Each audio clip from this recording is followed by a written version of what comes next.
Okay, hi everybody, it's Heidi Barrett again. I'm going to show you the making of that vanilla lavender soap with the Cameo embeds that I painted yesterday.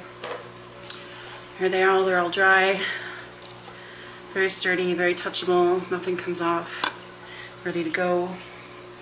I apologize I'm not going to be able to show you my actually dumping things in because I poured everything into my normal bucket that I use and it was so full that I thought I might overflow if I tried to blend it. So I'm going to go ahead and blend this up. Sorry, you're going to have to listen to it because I'm not going to edit the video.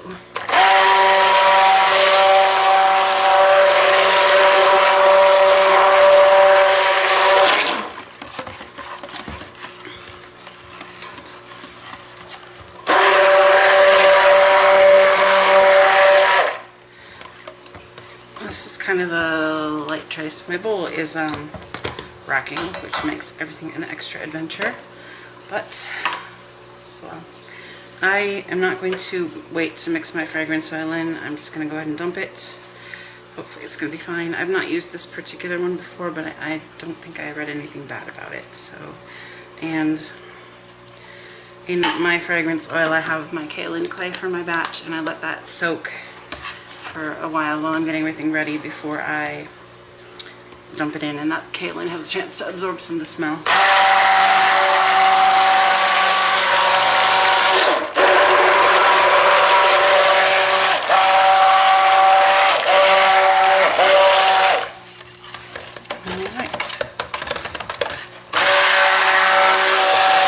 Still at a very light trace.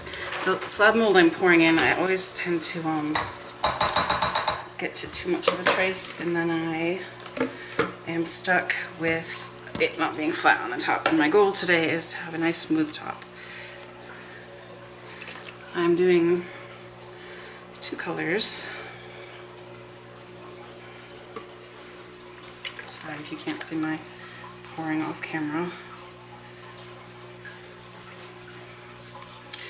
The color is supposed to discolor to kind of a dark tan, so I'm hoping that I can do a swirl with some brown and a purple, and that purple will discolor to kind of a burgundy-ish purple, or a deep purple, just because I kind of wanted to have purple to go with this. Alright.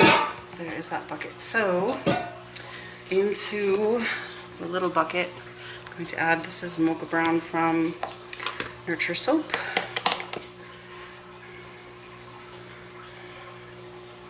On the side's about a teaspoon and a half. And into this one I'm going to put Pow Pow Purple from Mad Micas, and that's the one I'm hoping will discolor. And that is probably a teaspoon and a half. I might end up putting more in there. So, go ahead and mix this one.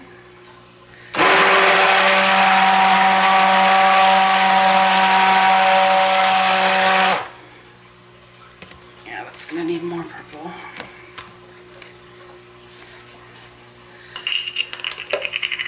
If it ends up doing what it's doing now in the bucket, I will be happy.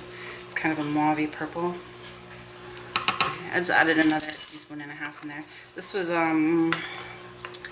65 ounces of oil total, so pretty big batch.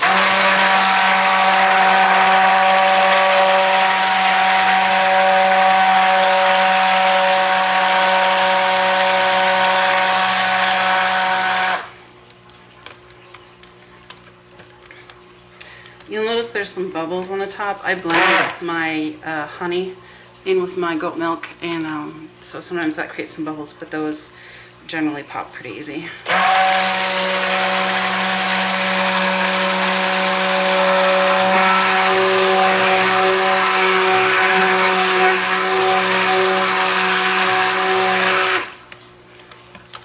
Alright, there's that one. I'm going to go into the brown.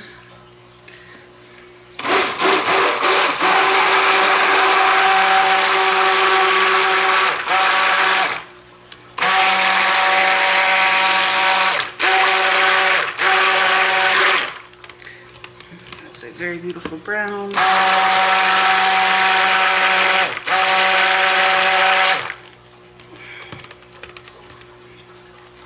Alright, so I'm going to scrape this off as much as I care to.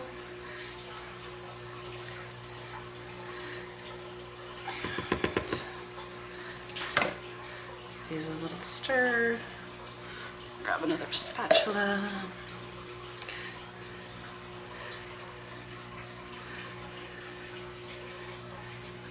Give that a good stir.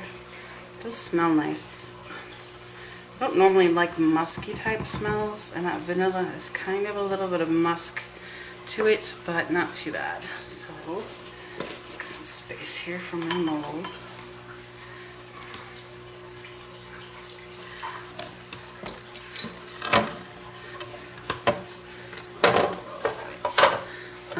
I bought this mold because the woman at Yellow Cottage Silkery had it, and I was lured by her use of it, and I do like it quite a bit. I do not have the problems that she had getting it out. I'm not sure if it's a recipe problem, but not to say her recipe is bad or if it's just a recipe difference. Like I said, I do use the sodium lactate, and I do have a good water discount, so it could just be a recipe difference. Plus I do use the milk. I know she uses cream in the aloe soap. But anyway, long story short, I don't usually have trouble unmolding from here, and I will try and add a link to the mold. I'm pouring a layer in here first. I have also got this little, and I'm going to do it off camera unfortunately, I'm going to try to make a little sample mold with my soaps, and I want to do a like a sampler pack of the soaps, and have one of maybe 5 or 6 different kinds of soap in it as I and tie them together pretty for the holidays for a gift set. Either, I don't know if I'll do it for teachers or if I want to sell them or whatnot, but I started out a few months ago just making a little sample batch with every batch that I was making, and I've really enjoyed it. I do have one customer who she gives away the sample size bars as gift card, or not gift cards, business cards, and so that's kind of fun. Every once in a while she will be ordering, or is ordering, a few mini loaves of a different smell, and we cut them into 1/2-inch size bars and stick her business information and obviously my information and the ingredients on, and that's kind of a fun thing for her, and different, kind of sets her apart from everybody else. I'm just pouring that little side loaf right now. And here we go, some more of this purple.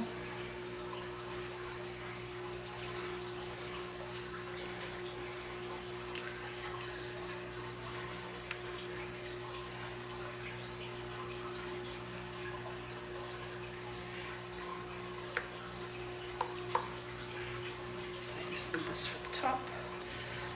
And the rest of the brown.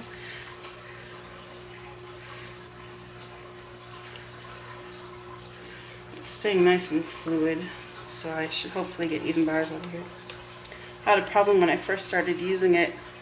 I did my soap a little bit differently and had trouble with my batter setting up so much that I got some bars that were 1 inch deep and some bars that were 1.5 inches deep, and I have a difficulty selling them that way because for some reason or other my customer base has a hard time grasping that soap is sold by the ounce and that a bigger bar costs more money.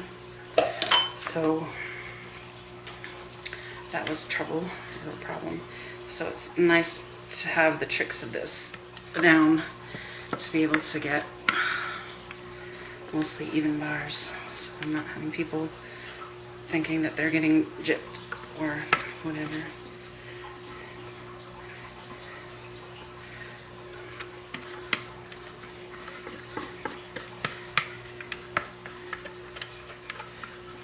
Scraping.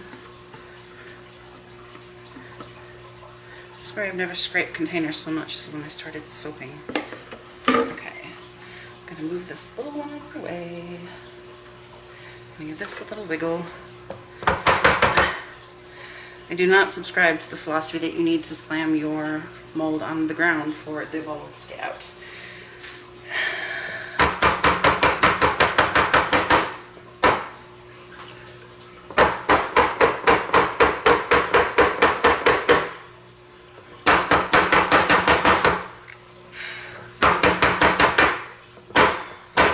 Alright, now, let's see what to do here.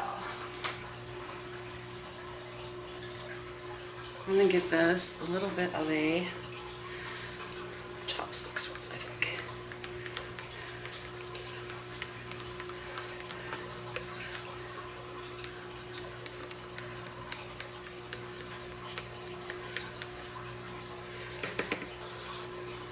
Alright. Sorry, y'all are going to have to listen to me slamming this on the counter because, like I said, I am not editing videos. Alright, pop some of these bubbles. Another thing that you can do, and I'm probably committing soap sacrilege, is you can take a spray bottle of alcohol and just give it a spritz, and it will pop those bubbles right up.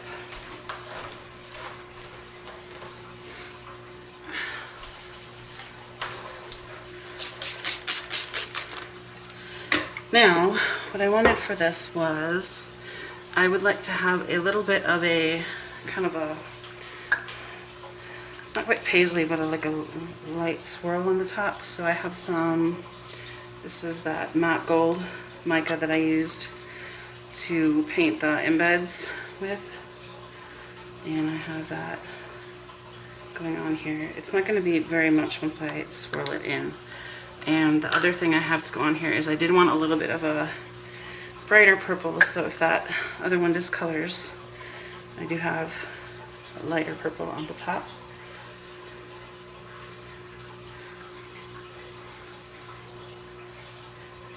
When you do a mica swirl like this on a slab mold, it's kind of cool because when you put the dividers in, it slides all the mica down the sides of the bars and they get this really kind of cool marble look along the sides.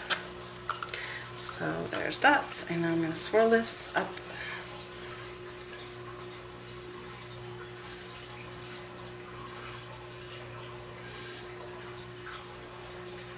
I want this to be kind of fine and detailed looking swirling, so I'm swirling really small.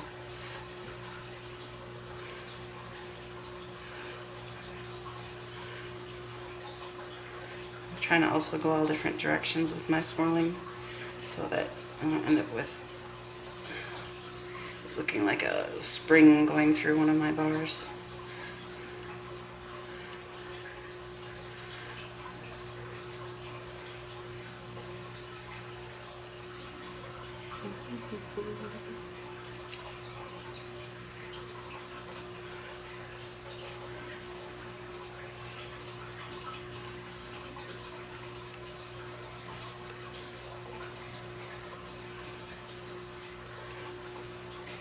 Kind of going for that marbly look that you would have like behind some pretty paisley or one of those drop paintings.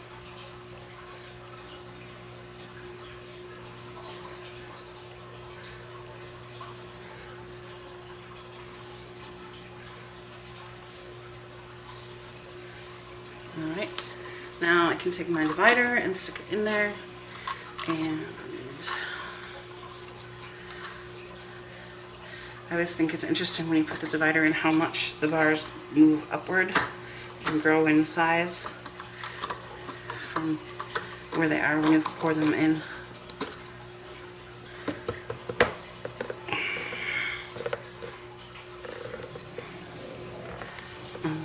Alright, divider is in. Now, I can go ahead and take my Cameos and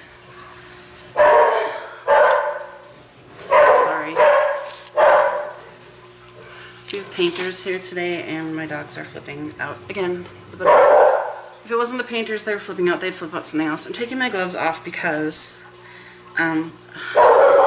My gloves don't fit my fingers well, and then I end up with gloves on the tips of my fingers that got all full of soap.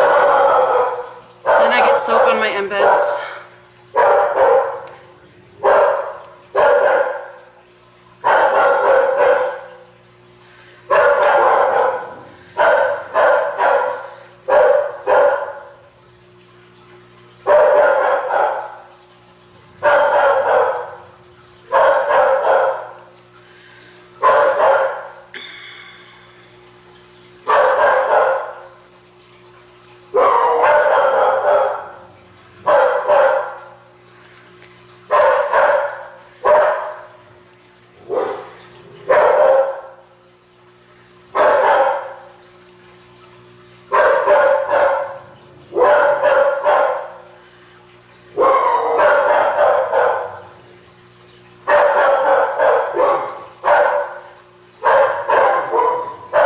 Sakes.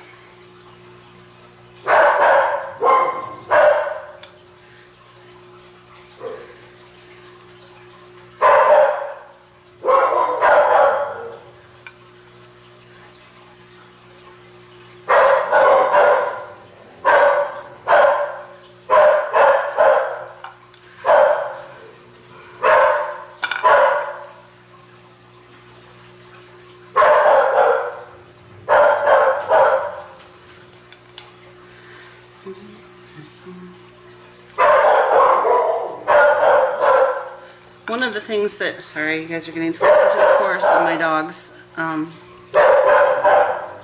Sorry, I'm not sure it's better for me to talk through it or not, but one of the art tricks that I can give you today is things are, your eye is drawn to the bottom of things. So if you're putting an embed in something like this, and you'll notice that I'm doing that, is if you put it just slightly to the top, just a smidge higher,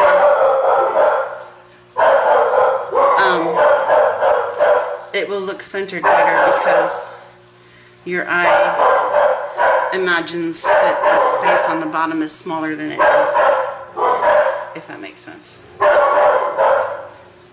So, there you go. I apologize again for my dogs, it's the painters, but I wanted to let you all see what I was doing. Have a good day. Bye.